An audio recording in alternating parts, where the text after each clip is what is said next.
Hello.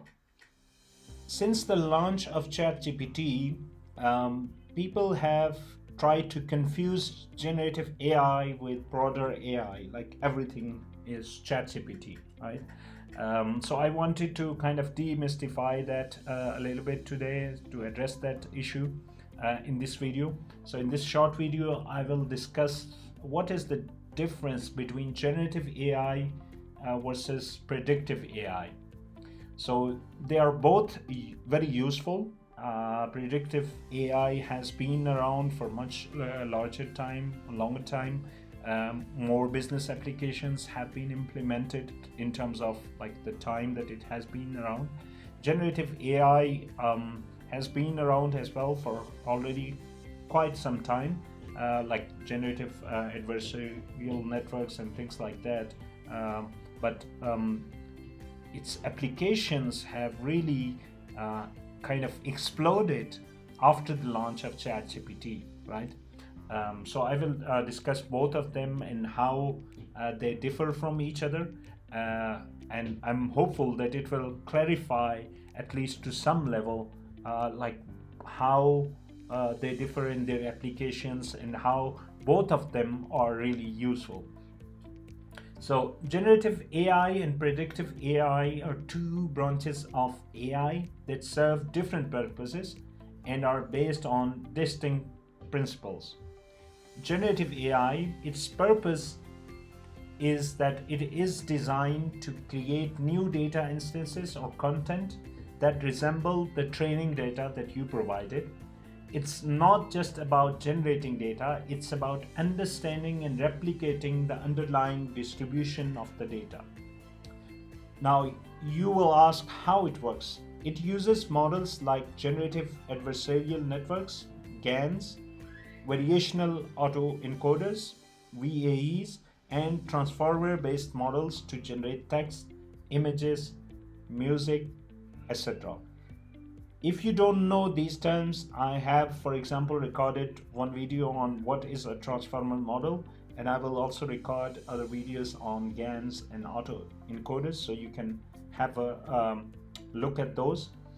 These models learn to produce outputs that are indistinguishable from real data. So, real data that you have, let's say, provided for training. Not only that, but also the real data which the model has not seen, right? It's out there in the real world, but it has not seen. But since you provided the training data, the model will generate such a data, synthetic data, which you can't really distinguish from the real data, right? So you will see it as a real data. And I think this is very cool, especially considering that the scenarios where you don't have enough data to train the model, so you can use this capability to generate more synthetic data so you have enough data. Of course, there are other reasons, like when people do have data but they somehow can't access it, or the owners don't want to provide it, or if there are legal or other repercussions. So in those scenarios, this is really useful. Now, applications of generative AI, for example, content creation, including text, images, videos, synthetic data generation for training AI models, which I was discussing just a few seconds ago, drug discovery, personalized content such as chatbots or virtual agents, and more. Example of this generative AI is again trained on generative adversarial network trained on photographs. It can generate new photographs that look like real life images but are entirely artificial. Next up is predictive AI. Its purpose is that it is focused on forecasting future outcomes or trends based on historical data. It uses patterns and correlations from past data to make predictions about future or unseen data. How it works. It typically uses models like regressions, decision trees, neural networks, and support vector machines. Predictive AI models are trained on historical data and then used to predict the target variable for new data. Its applications are, for example, predicting customer behavior, stock market trends, equipment failures, demand forecasting, risk management, and more. An example, a machine learning model that predicts customer churn based on their past interaction data, demographic information, and usage patterns. Another example could be like equipment failures, what we call predictive maintenance. So when a machine predicts, for example, when telco network equipment is going to fail, right? Or it needs to be replaced. It needs to be have some maintenance. So using the predictive, the past information, the usage information, its life cycle, and all those parameters, you can predict when it needs to be replaced. So these are examples of predictive AI. So now you have got kind of high level understanding of what is the purpose of each of generative versus predictive AI. So for example, generative content generation, understanding the content, understanding the underlying distribution of the data, while predictive is to forecasting the future outcomes, predicting the trends based on historical data, using patterns and correlations from past data to make predictions about future or unseen data. And you have heard about the applications, how they work, which models they use, and a couple of examples for their use cases. Now let's talk about what are the key differences.